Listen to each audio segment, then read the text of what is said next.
Hello and welcome to Baron's Game Room. I'm Aaron as always, and it is a dark and stormy October morning. I have recently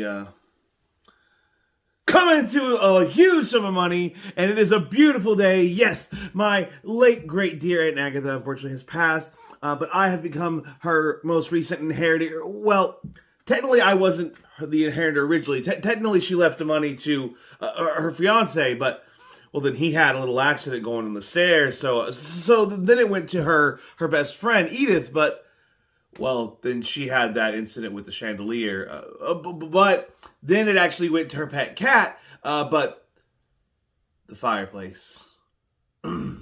But now it's me, and I'm so happy. I mean, I loved her so much. I definitely knew who she was before the funeral and all that. And I love that she was willing to leave me such a generous portion of her inheritance. And, you know, I'm so happy to have this money now, assuming nothing happens to me now. Anyway, for no reason at all, this week I want to talk about 13 Dead End Drive. 13 Dead End Drive is a classic board game. We bought this several years ago, and as you can tell from the corner, this already was 25 years old, at least by the time we bought this version. This one is made by Winning Moves Games. I don't know if that's who's always done the game or not, but I could look it up. But hey, I'm rich now. I don't have to worry about things like that. This is a game for 2 to 4 players. Hold on, let's look at the back real quick. And if you haven't seen this board set up, you're going to see it here in a sec, and it's super awesome.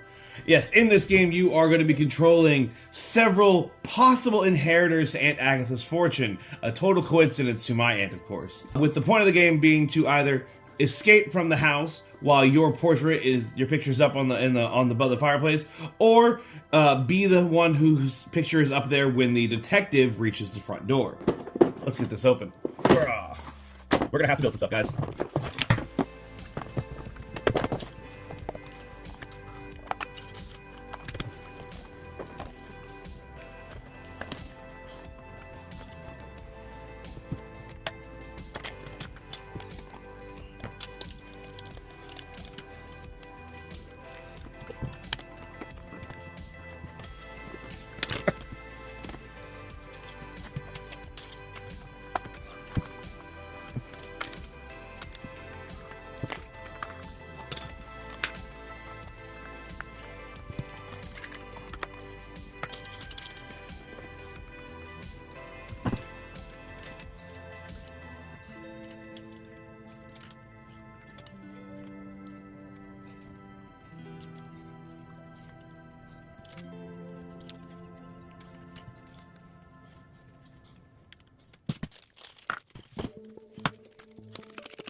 Alright, and that is most of the setup. You're going to build your board here, place all of your little, well, let's go, spoiler, these are traps all around the board. Place all of your little standees and the little bits, and place them on the red chairs surrounding the table space in the center of the board.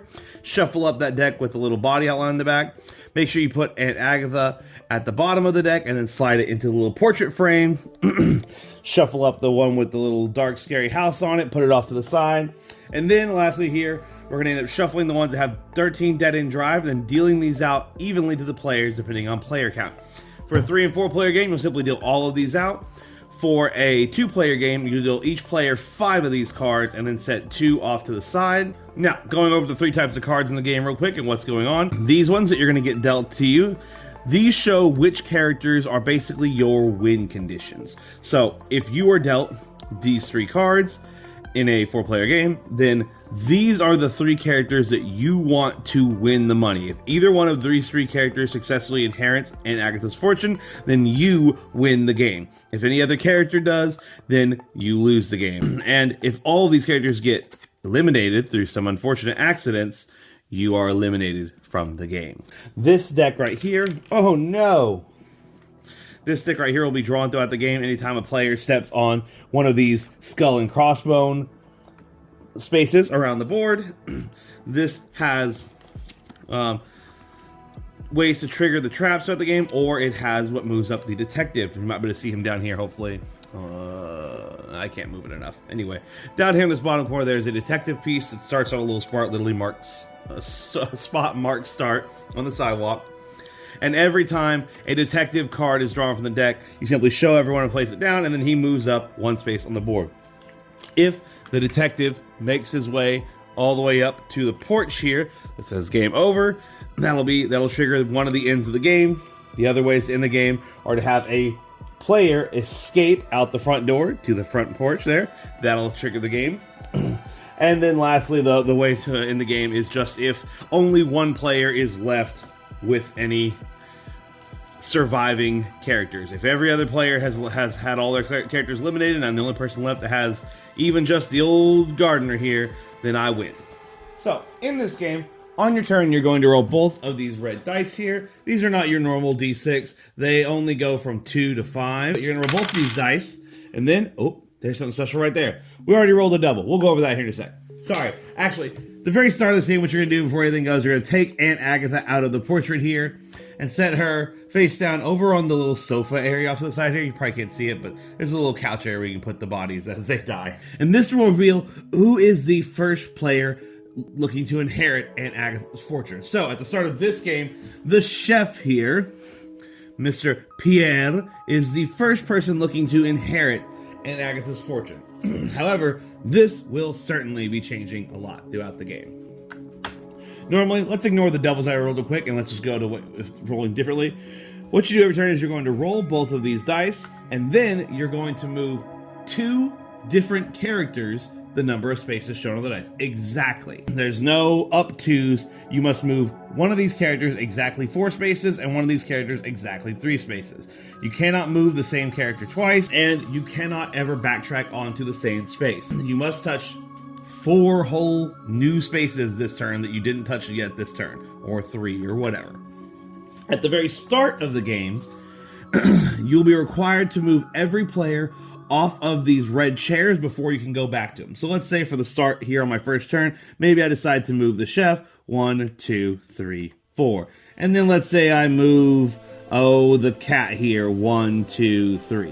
When the next player goes and rolls, they will not be allowed to move these 2 characters. They'll need to move 2 other characters that are still sitting at the table. Once all the characters have been removed from the table, then the rest of the game fully starts. Another thing while you're sitting at the table is normally in this game, you're not allowed to step on any space that has like furniture on it. You might be able to tell a little bit from this angle, there are things like tables and couches and stuff throughout the table or throughout the board. You're not allowed to stand on any of those spaces. The only spaces you're allowed to stand on are the floors or the rugs and stuff, things that you would normally be able to stand on. Whoops. The only exception to that rule is if at the start of the game, whenever you're trying to move people out, if need be, if a piece was totally blocked in, you would be allowed to step on the other red chairs to make your way out of being trapped. This guy isn't trapped, just an example. If you were trapped, you could step on the red chairs in order to make your way out. But once all the characters leave this table, then there'll be no more stepping on those red chairs either. That's not something you would normally stand on, so there's no walking through it. I'm just moving people out a little bit. So let's say, for example, we've gone a few turns, and this is what the table ends up looking like.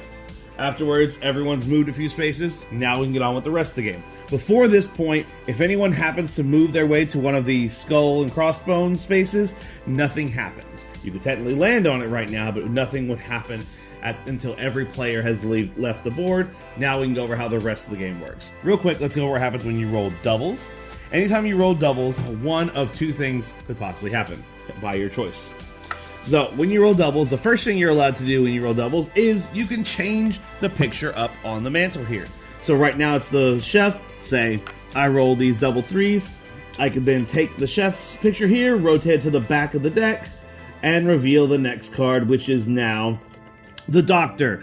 Now the doctor is Charity, is the person looking to inherit Aunt Agatha's fortune. All right. The other thing you can do whenever you roll, quit running away. The other thing you can do whenever you roll doubles is you can actually spin them both on the same character. Again, the normal rules are you always have to move 2 different characters each turn. But if you roll doubles, I could, if I wanted to, take just the doctor here or whatever, anyone, it could be anyone, and move them a full 6 spaces. 1, 2, 3, 4, 5, 6. There we go. To reiterate on what I said a little earlier on how you're not allowed to double back on any spaces during a turn, and you must do the full link, that doesn't mean you have to do like straight lines or anything.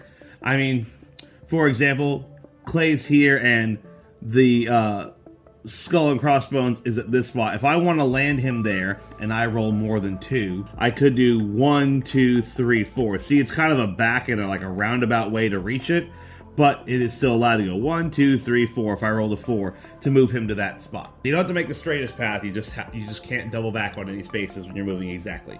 There are a couple other spaces to know about on the board besides the little Skull and Crossbones spaces.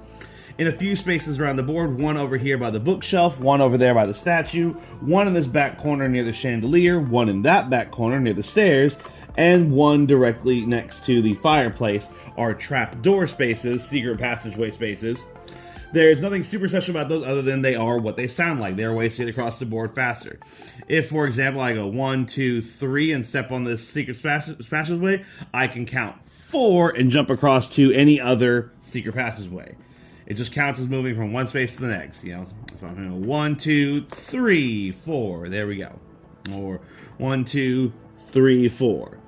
They're all connected. Simply a quick way to jump around the board. Again, the point of the game is to get your character out of the house alive while their portrait is up on the center mantle there. Or if you are on the center mantle when the detective reaches the front porch, you'll win that way as well. The other way is just full player elimination. Let's go over how that happens.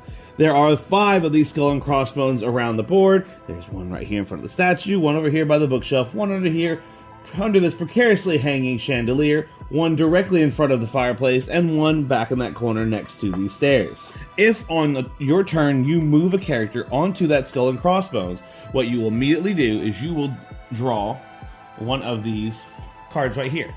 If it's the detective, you'll move the detective up 1 space, discard away, and draw another one.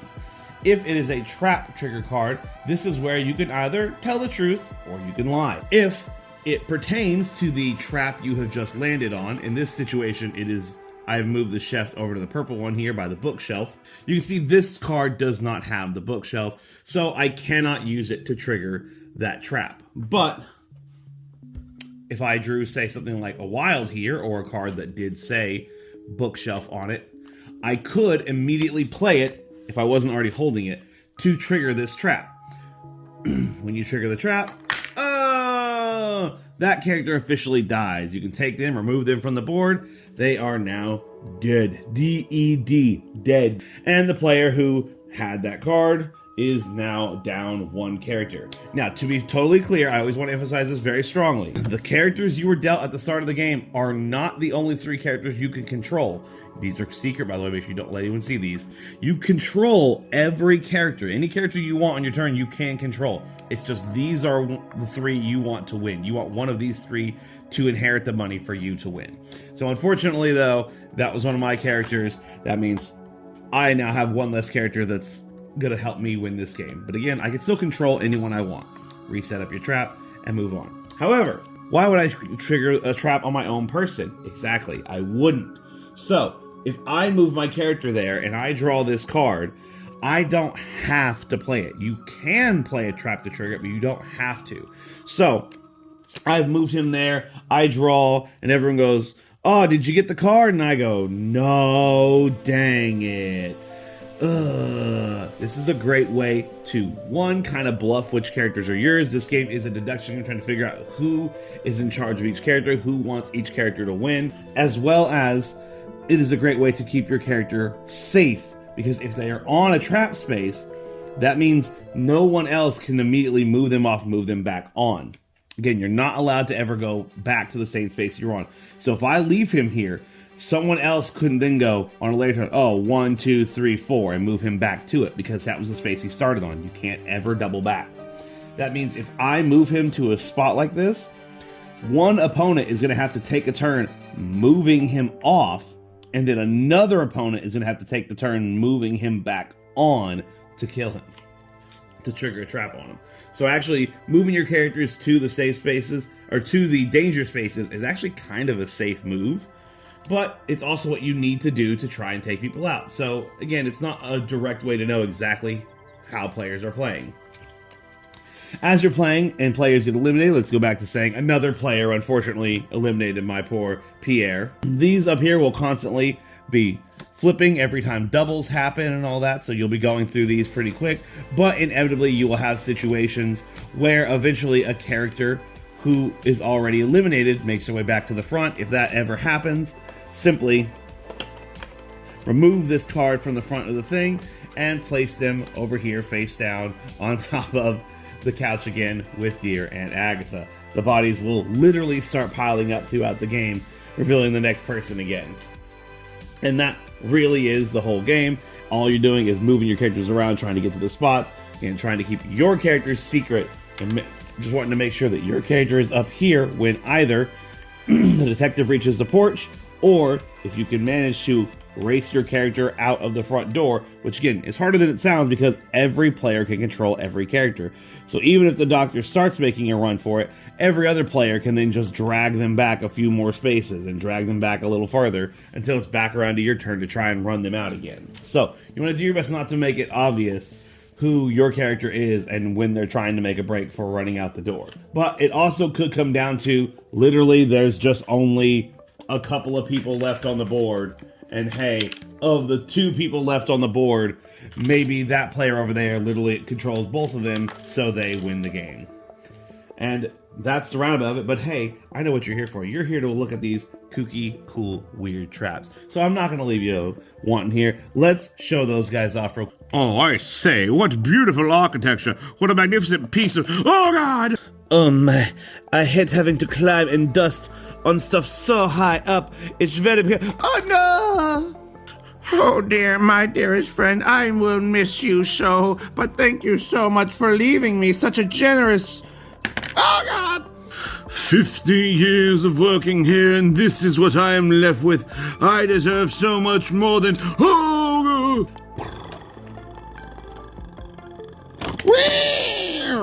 And that's really everything you need to know to play 13 Dead End Drive.